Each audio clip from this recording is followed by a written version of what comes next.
Welcome, everyone, to this briefing brought to you by the Israel Defense and Security Forum, IDSF. In Hebrew, our name is Abitchonistim. IDSF is the leading Israeli organization advocating for strong national security to defend the state of Israel. Thank you to all of our viewers and supporters for tuning into this briefing. A little bit different today. We are on location out in Samaria, out in Shomron. Right now, we are right outside. It's a little windy out here. We are right outside Kfar Tapuach at the Israel Dog Unit. And it's a great pleasure to be joined by the commander of the unit, Mike Ben Yaakov. And this is a very important training facility. They don't train humans here, they train dogs, which has been incredibly important during this war. Mike, it is great to see you. Thank you for allowing us to visit today. Thank you for coming. And just if someone can please write in on the chat that you can hear us, give us a thumbs up if the audio is coming in okay, so that we know you can hear us. Mike, why don't you introduce yourself? Tell us, you're the founder of this very important training facility. Why don't you tell us how you got here and what you really do here? Well, the IDU, the Israel Dog Unit, was founded 23 years ago out here in Shomron in Samaria. There was a lot of terrorist attacks at the time, and there was a great need to add security to the settlements and the kibbutzim out here. And we brought volunteers from around the world, and we brought special dogs, which we train specially service dogs to do security work and patrols around these towns, together with the IDF. Later on, we were requested by the Israeli Fire Department and the Israeli Police to start a different part of to make a part of the unit that would look for missing people. People don't know this, but 4,000 people are reported missing each and every year in Israel. Every day, 10 people go missing, are reported missing in Israel. And we go out daily to help the police and to help the IDF look for these missing people, to save these lives, to rescue these people. Since October 7th, though, we've been doing a tremendous amount of work on the Gaza border because so many people went missing. And at the beginning, we had no idea. The IDF had no exact count how many people had been kidnapped, how many people had been murdered, and there were many missing people, and unfortunately, many people that were no longer among the living that were scattered around the areas between the Gaza envelope and Gaza. And we went out starting on October 7th, looking for these missing people, and in most cases, finding people that were no longer alive, but bringing closure to the families and bringing them to a proper burial. We're still there in Otef Aza, still involved in looking to recover body and body parts to bring these Jewish victims to a proper burial. In addition to that, we've been helping the IDF with other special missions with our dogs from the very beginning. We've been providing dogs and handlers. In fact, we have about a dozen of our members of the IDU, or the Israel Dog Unit, have been enlisted in Miluim. I mean, I'm in Miluim now. You can see I'm standing here in uniform with the weapon. And we are regularly involved with, on a daily basis, involved with operations in the south, also some operations on the eastern border. There have been infiltrations into Israel, and there's a great need for tracking dogs and for handlers that know the work, both the security work and the seeking the missing people. Mike, what you're doing here is so important, and we're gonna, in a few minutes, we're gonna see a demo, if we can, of what these dogs do in action. But before we went live, we were inside your facility, and you have a wall there with pictures, and it's very moving to see the pictures of the people you found, people you didn't succeed to find, and I'm sure that's heart-wrenching to walk past that. But maybe you could share a little insight about what those first few days of the war were like, or what it's like when you're out on a mission trying to save and rescue someone. Well, let's understand something. We've got the dogs, we've got the people, we've got the equipment, we've got the drones, we've got the ATVs. We get a call. We got 70 phone calls on the first day. The first evening, October 7th, we already had 70 families of missing people, just like we look regularly, daily for missing people and families, and the authorities call us to help in the search, and we're the #1 search and rescue organization unit in Israel. We were also called by people that were murdered, that were the family members of people that have been murdered or missing. They heard a phone call, let's say on Simchat Torah on October 7th, they got a phone call. "Hey, Dad, this is Chaim. There are terrorists. There are terrorists everywhere. You can hear the shooting in the background. They're getting close to the car. This is my location. Save me, save me." And then the phone goes dead. Well, Chaim's father would call us up and say, "Hey, my son called me. Maybe he's still alive. Can you go and search with him? I have the exact location where he had last been seen." And so we literally went out there with the dogs, without wasting any time, with the dogs, with our equipment, and we literally set up camp outside of the main army base in Re'im, which is very close to where the Nova, the big party, the big concert was, the festival was, and we went one by one to each of these locations to try and find the people. And it wasn't simple because there were still terrorists in the area. They were still shooting. We would say to the IDF commander that would be in charge of that region or at that intersection, we would say, "Okay, 200 meters south of here, we have a location in the middle of that orchard. We know that the person was alive as of 10 hours ago." And we would have to coordinate everything because there was a lot of friendly fire, and there was also terrorists that were still there, and there were shots being fired everywhere. So this is what we were doing the first few days of the war, and we stayed there for a month and a half. We didn't go home.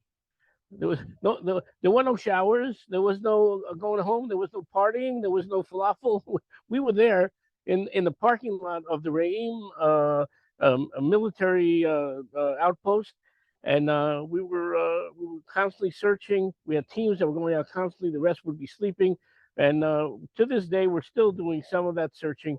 But as I mentioned earlier, we're also involved with other operations with the IDF to help in securing Israel. I'm not going to go into more detail because some of the stuff hasn't been published.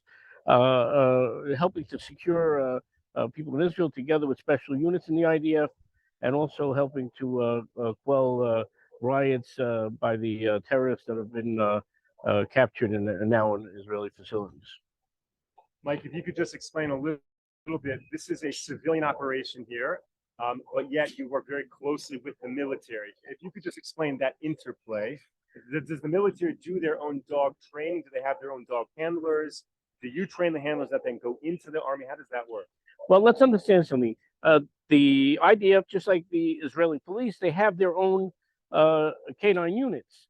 You probably heard that there were more than 20 of the Oketz dogs, which is the IDF dog unit, that were killed in Gaza. There's a great need for additional dogs and for additional handlers, and also our dogs are trained to do certain things in a very, very a special way. For example, our cadaver dogs, for example, are of the highest possible level.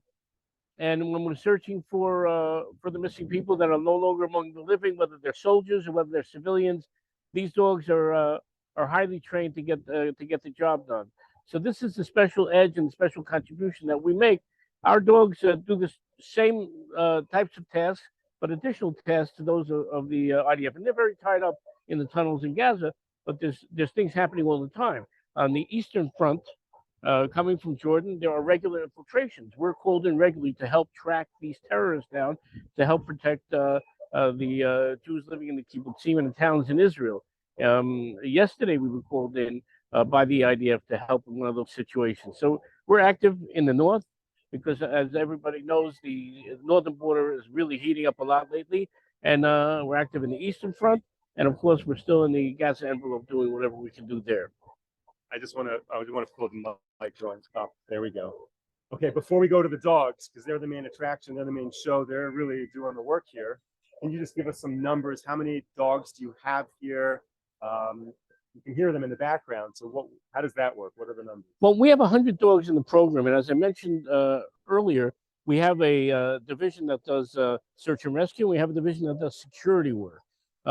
We have 70 security dogs that are dispatched in Jewish towns throughout Judea and Samaria, not only in kibbutzim and in yeshuvim there, that help the security personnel. I'm not talking about guard dogs, that are tied up to a fence or something. I'm talking about serious dogs that are partners with their handlers. We train the security personnel in these towns how to use these dogs properly to patrol regularly. They have prevented dozens of terrorist attacks throughout Judea and Samaria, not just since October 7th, but this is a regular thing that we've been doing for 23 years. In addition, our people respond to emergencies when flocks are stolen, when agricultural equipment is stolen and destroyed. Our guys are sent out to help track them down and to help retrieve this property. So this is stuff that our guys do, and of course, we provide dogs and training for the security personnel in dozens of towns. There's 70 such dogs in the program. We have another 30 that are search and rescue. Our goal is to have 100 search and rescue dogs. We're setting up right now an emergency database, and we're training the dogs and the handlers so that they can respond to any emergency, whether it's an earthquake, and we need to, and the home front calls us in to look for missing people under the rubble to rescue them, whether it's a terrorist infiltration. We want to have 100 dogs in that database and 100 volunteers that are ready to move at any given time. And we're giving courses constantly. There's not a day that passes that we're not in operations looking for missing people, not on security missions, and not training more dogs and more handlers. Mike, before we go to the demo, just remind me again, what is the website? IsraelDogUnit.com. IsraelDogUnit.com. So anyone interested in learning more about the incredible work they're doing out here, IsraelDogUnit.com. Maybe I'll get out of the shot right now, and maybe you can narrate as we watch these dogs in action. Just one more thing. Yes. People that are watching this, I'm not here making a pitch for money or anything like that. I'm sure people that want to support us will find us. But people that want to volunteer and come to Israel and do something meaningful, we have volunteers that come from around the world. This week we had 2 volunteers, one that came from the United States, another from Canada. They come here, they learn the profession of dog handling, and they're active with us, saving lives in Israel. So it's something you might want to think about. So to all of our viewers who are always looking for opportunities to volunteer in Israel, Mike, I don't know if you know what you just got yourself into. Because you're now going to get inundated with amazing people who want to come out and help on the outskirts here of Kar Tapuach at the Israel Dog Unit. So anyone who's interested in volunteering, get in touch with me, and I'll pass you on to Commander Mike here. Mike, take it away. Okay, if we could just move the camera a bit down here so we have more space for the dogs. Moshe, if you can line up with them. Hopefully now we have enough space. You want me to stand here? You want to stand with me? You want to stand there? Okay. Kadima Ragli Tzad. What they're doing now is heel. This is very, very important that the dog goes on the left side of the handler. You can follow them with the camera. Achora Pnei. Notice the how attached the dogs are to the handlers. Have to be completely bonded. They're only on the left side because on the right side they might have a walkie-talkie or they may have a gun. And this is traditionally the way it's done. Achora Pnei. אני רוצה לבקש מכם עוד מעט. קודם כל נעשה אחורה פני ונתכונן להוריד לארצה במהלך ההליכה. אחורה פני. These dogs have to be highly disciplined. תתכונן להוריד לארצה, get ready. נעשה את זה אחרי הפנייה הבאה. אחורה פני. תוריד לארצה. They have to respond to hand signals or vocal command because they could be in danger's way and they may have to hit the ground quickly. This is a very important command, Arza, when we tell them to lay down. And it's very important that even by a hand signal, because you may not be able to talk. There may be a terrorist standing there, and the handler knows about it, and he tells his dog to go down. He may not even have the chance to tell him vocally. עכשיו, לקרוא להם אחד אחד אליי מדוד. Now they're telling the dog to come to them. You can see that. You can watch the dogs, how disciplined they are.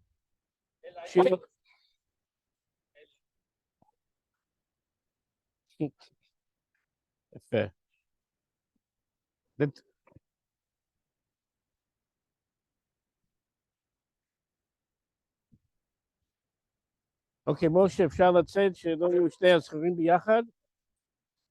אבל אפשר לצאת, משה.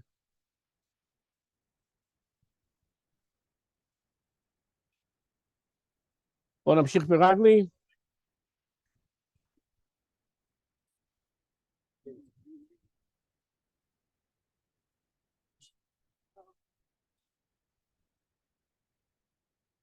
איך?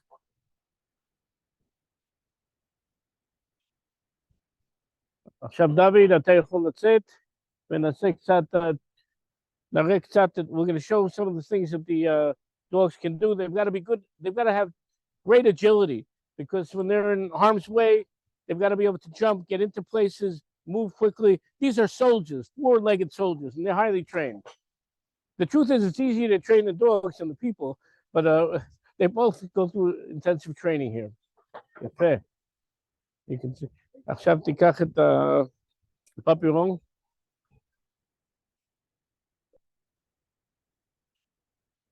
תעשה קצת בין הרגליים וכיוצא. You can see the dogs in perfect sync. Whether you tell them to go on the right side, left side, go between the legs, the dog's got to be completely disciplined, and the handler has to have complete control. And this dog can even walk like a person, 2 legs.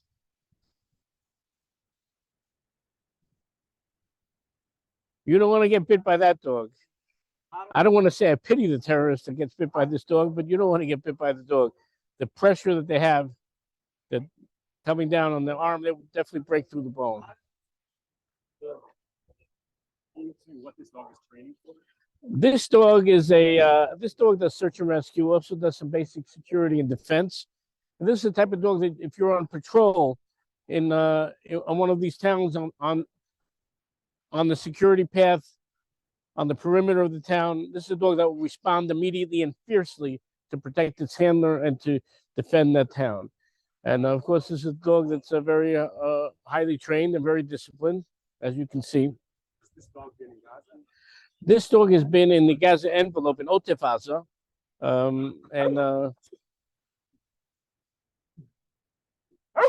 okay. יפה. כן, בסדר.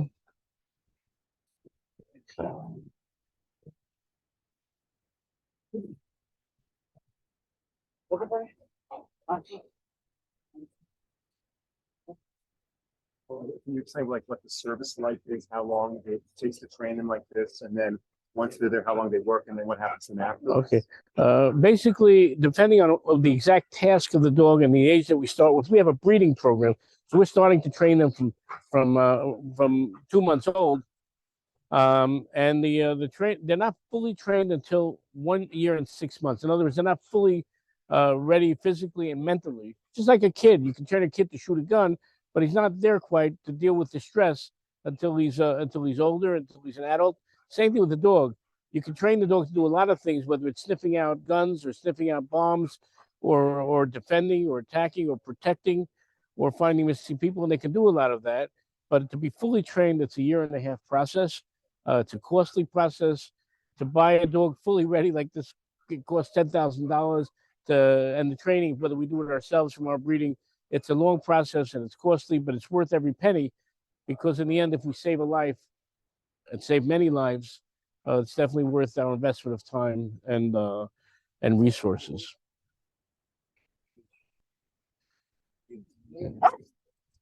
Yeah, well,